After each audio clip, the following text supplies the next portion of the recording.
E hoje, no Dia Mundial do Diabetes, a gente está recebendo a doutora Thaisa Macedo, endocrinologista infantil, para falar sobre diabetes tipo 1, tipo de diabetes em que são diagnosticados aproximadamente 150 mil novos casos por ano. É isso, doutora Thaisa? Isso, Tudo aqui no bom? Brasil, tudo ótimo. Aqui no Brasil é essa prevalência realmente.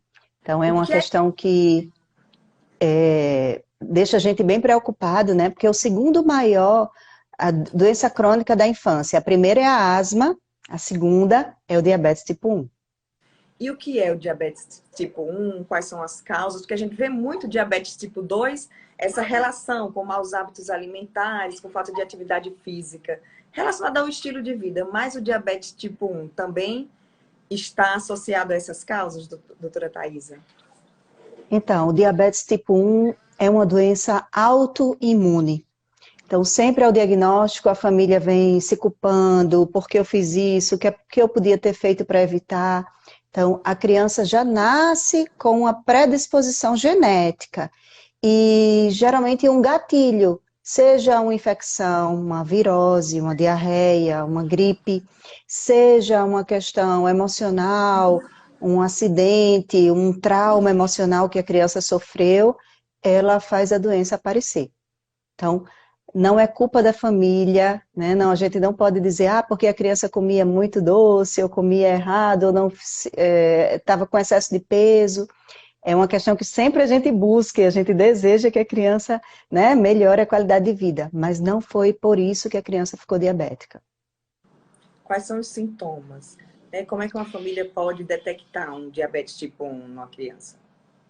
Então, muitas vezes até um professor identifica a criança indo muito ao banheiro, pedindo muito para sair de sala de aula, né? A criança aumenta as vezes que ela faz xixi, faz muito xixi, bebe muita água, perde peso, né? Então a gente chama isso de polis. Bebe água, né? Polidipsia, polifagia, comer muito e perder muito peso. Então, essas três coisas chamam muito atenção na infância, antes da identificação da glicemia elevada, que é o exame de laboratório que identifica, que confirma realmente que a criança está com diabetes. Quais são os índices no exame de sangue, doutora Thaisa, que indica essa presença do diabetes tipo 1? Muitas vezes as famílias dizem, ela tinha feito exame de sangue o ano passado, ela tinha feito exame de sangue há 6 meses, o pediatra podia ter visto, podia ter evitado, então é uma doença aguda, né? E não existe um valor diferente da criança para o adulto. Geralmente, ao diagnóstico, os valores são bastante elevados, acima de 200, a gente vê uma glicemia muito elevada, mas a gente considera os mesmos valores de adulto, uma glicemia acima de 126, né, no jejum, ou uma glicemia acima de 200 em qualquer momento, né, faz o diagnóstico de diabetes na criança. A partir desse diagnóstico, como é que fica a vida dessa criança? É, é um diagnóstico duro de se fazer, né, porque o tratamento da criança é diferente do adulto, né? Na criança houve uma falência do pâncreas. O pâncreas é o órgão que produz insulina. A gente fala que da mesma forma que a gente respira, que a gente não vive sem oxigênio, a gente não vive sem insulina. É essencial à vida. Esse ano de 2022 está completando 100 anos da descoberta da insulina, a gente comemora isso. E o tratamento é com a reposição da insulina. O tratamento até hoje é um tratamento injetável, a gente fala que são múltiplas doses diárias, né? A gente tenta imitar o pâncreas funcionando e para isso precisa a aplicação de em torno de 6 a 8 aplicações por dia de insulina. Com o tratamento, com esse tratamento bem orientado, a criança leva uma vida tranquila, porque eu lembro que alguns anos atrás a criança que tinha diabetes tipo 1 sofria bastante. E hoje, como é que é, doutora Thaisa? A insulina é uma parte do tratamento, né? O tratamento envolve aplicação de insulina, dieta, atividade física, né, o controle do peso e a monitorização, que é a verificação da glicose. A aplicação da insulina deve ser guiada através da monitorização da glicose, né? Que temos formas bem confortáveis de realizar isso hoje em dia, né? Mas então são essas 4 coisas que a criança precisa fazer.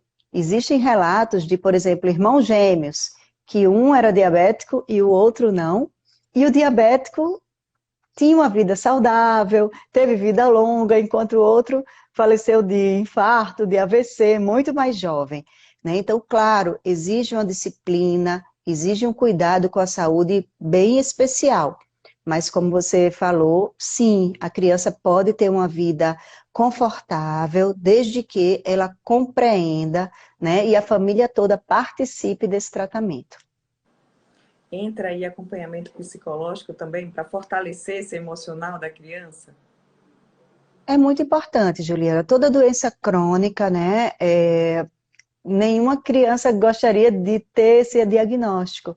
E a família precisa de apoio, né, para não tratar a criança como infeliz, como coitadinha, não. Ela vai brincar, ela vai participar de tudo, ela vai para acampamento, ela vai dormir na casa de um amiguinho, mas ela precisa estar encorajada, não é? Para fazer o tratamento dela e muitas vezes fazer sozinho, né? Ela vai precisar aplicar insulina, às vezes a mãe do amiguinho não tem coragem e ela própria precisa aplicar, como a gente falou, é essencial à vida, né? Então, é muito importante sim que a criança esteja com o emocional fortalecido. O tratamento psicológico, o tratamento nutricional, o tratamento médico, o tratamento com o educador físico são essenciais para que a criança viva e cresça e se desenvolva de forma saudável.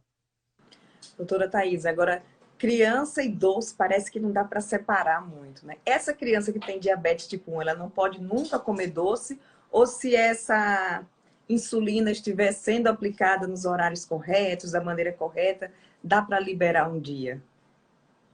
Sim, a gente tem que ter muito bom senso, não é? Que a gente também não deve associar sempre a felicidade à comida, a guloseimas, né, Juliana? Mas quem de nós não gosta de doce, não é verdade? E sim, a criança está autorizada desde que ela saiba contar, a gente chama de contar o carboidrato, saiba quanto tem ali, e quando ela vai precisar aplicar insulina. Isso não pode ser rotineiro, porque se for, a insulina aumenta a fome. E cada vez que a criança come mais, ela aplica mais insulina, ela vai ter um grande ganho de peso e vai ser difícil controlar. Mas, esporadicamente, sim, a gente pode dizer que a criança está autorizada a comer doce com a orientação médica, nutricional, né, sem mentir. Algumas vezes a criança aplica insulina para ter hipoglicemia, para comer doce. Então a gente não orienta que ela faça isso. Pequenos já com essa artimanha aí, não pode. Perspicazes, exatamente. Doutora Thaisa, e com relação a essa que você falou, né, que hoje tem maneiras confortáveis de monitorar essa glicose, eu vejo muitas crianças com aquele implantezinho no braço, né? Isso facilita porque não Isso, precisa ficar furando direto. exatamente. Isso é o mais novo que a gente chama de sensor de glicose. Só existe um no mercado brasileiro, eu acredito que não é antiético se a gente falar o nome, chama Libre. Ele fica 14 dias no braço da criança e permite que a criança verifique a cada minuto a glicose, né? Então, é bom para a criança, a família pode verificar a glicemia da criança dormindo, né? Não precisa furar, né? Foi uma coisa, uma tecnologia que veio para revolucionar e a gente acredita que melhorou muito a qualidade de vida das crianças também na forma de aplicar a insulina, existem agulhas muito finas, muito pequenas, canetas injetoras, né? Existem bombas que fazem aplicação contínua de insulina. Então, realmente, nesses 100 anos depois da descoberta da insulina, muita coisa mudou, muita coisa melhorou, né? Mudou para melhor. Doutora Thaisa, para a gente encerrar, você tá de frente para uma mãe agora, que ela está com suspeita que o filho tem diabetes ou acabou de receber o diagnóstico. O que é mais importante que essa família saiba a partir desse diagnóstico? É muito importante que essa família saiba que ela não está sozinha e que se ela tiver uma boa orientação médica e nutricional, psicológica, se a família estiver unida para ajudar aquela criança, tudo vai indo bem, né? Tem vários grupos de pais que se ajudam, né? Então a criança vai crescer sadia, vai se fortalecer. Não devemos deixar que a criança tenha uma infância infeliz porque ela é diabética, né? E vai tudo dando certo aos pouquinhos. A gente fala que a educação em diabetes é um tesouro para a criança diabética, que ela consegue manejar muito bem a sua doença. Ótimo, obrigada, doutora Thaisa. Um prazer lhe receber mais uma vez aqui no Viver Bem. Eu que agradeço. Muito obrigada.